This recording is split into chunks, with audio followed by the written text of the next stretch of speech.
शक्तीपीठ महामार्ग पुन्हा महत्वाचा मुद्दा आहे, मोस्ट एक्सपेक्टेड मध्ये टाकू याला आपण. ठीक आहे, मोस्ट एक्सपेक्टेड आहे शक्तीपीठ. समृद्धी महामार्ग वारंवार प्रश्न विचारलेले आहेत, आता शक्तीपीठवर विचारलं जातं. हा महामार्ग होऊपर्यंत हा चर्चेत राहणार आहे आणि सगळ्या परीक्षेला विचारला जाऊ शकतो. चलो लक्ष द्या आता इकडं. 802 किलोमीटरचा आहे, 802 पॉईंट समथिंग, 803 जरी आकडा आला तरी योग्य म्हणायचा, पण 802 आणि 803 मध्ये आला तर मग 3 योग्य करा. नागपूर पासून गोव्यापर्यंत होणार आहे. नागपूर पासून गोव्याला जायला पूर्वी 18 तास लागायचे म्हणजे आता, आणि जे महामार्ग झाला की 8 तास लागणार आहेत, म्हणजे 10 तास कमी होत आहेत.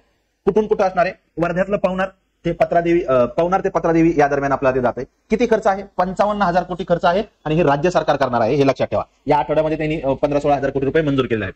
कोणत्या जिल्ह्यातून जातो पहा, दिसतंय सगळ्यांना? 12 जिल्ह्यातून जातो. इथं दिलंय मी 12 जिल्ह्यातून जातो. 18 तासाचा अंतर 8 तासावर आलेला आहे. पहा नागपूर दिसतंय सगळ्यांना?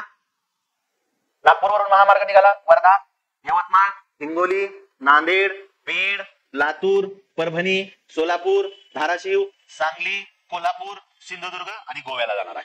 ठीक आहे, सिंधुदुर्ग पर्यंत 12 राज्य आपल्याला जे आहेत ते 12 जिल्हे महत्वाचे आहेत ते पाहून ठेवा. 12 जिल्हे दिलेले आहेत. मग शक्तीपीठ नाव का दिलेलं आहे? तर हे जे काही महत्वाचे धार्मिक स्थळ आहेत ते धार्मिक स्थळ या माध्यमातून जोडले जाणार आहेत.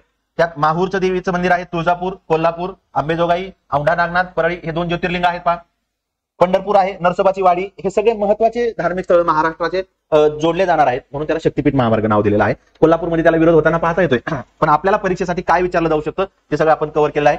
नकाशा व्यवस्थित काळजीपूर्वक पाहून ठेवा. ठीक आहे.